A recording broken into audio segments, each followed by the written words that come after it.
हमारे यहाँ महुआ का उत्पादन खूब होता है, लाह का उत्पादन खूब होता है, और ये जो हड़िया है, अब हड़िया में लोग केमिकल मिला करके देते हैं जिससे नशा तुरंत हो जाता है। हड़िया एक जो ट्रेडिशनल उनका ड्रिंकिंग है प्रोडक्ट है।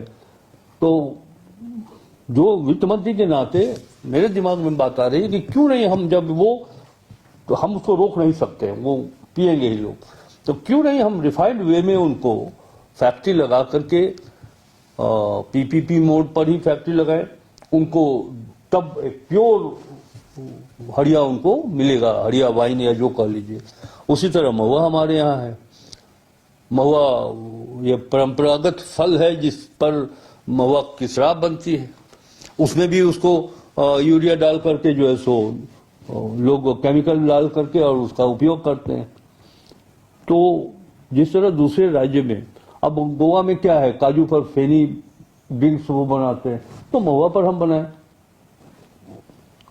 अब कहने के लिए अपोजिशन तो कह सकता है, कहा ही था जब इसके पिछले वित्तीय वर्ष में हमने कहा था कि हम महुआ आधारित वाइन फैक्ट्री बनाने की इच्छा रखते हैं ताकि हमारा रेवेन्यू भी बढ़े।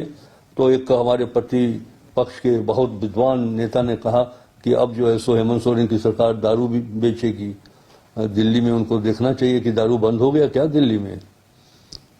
तो ये पॉलिटिकल बात है।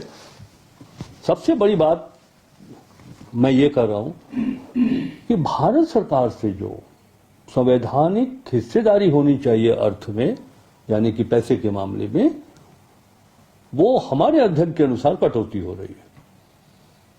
विगत 9 वर्ष 2019 से लेकर 25 तक 6-7 वर्षों में अनुदान की राशि जो हमारा लक्ष्य हुआ करता था उसमें लगभग 25,000 करोड़ रुपया कम मिला है 6 वर्षों के दरमियान। अगर इस वित्तीय वर्ष की बात करें तो सेंट्रल टैक्सेस में जो लक्ष्य है वो 47,000 करोड़ रुपया है, 13,000 करोड़ रुपया अभी तक नहीं मिला है, जबकि फाइनेंशियल ईयर समाप्त होने पर है। और उसी तरह अनुदान की राशि की बात की जाए तो 13,000 करोड़ रुपया, 17,000 लक्ष्य था, 4,000 करोड़ मिला है, 13,000 करोड़ रुपया अभी तक नहीं मिला है।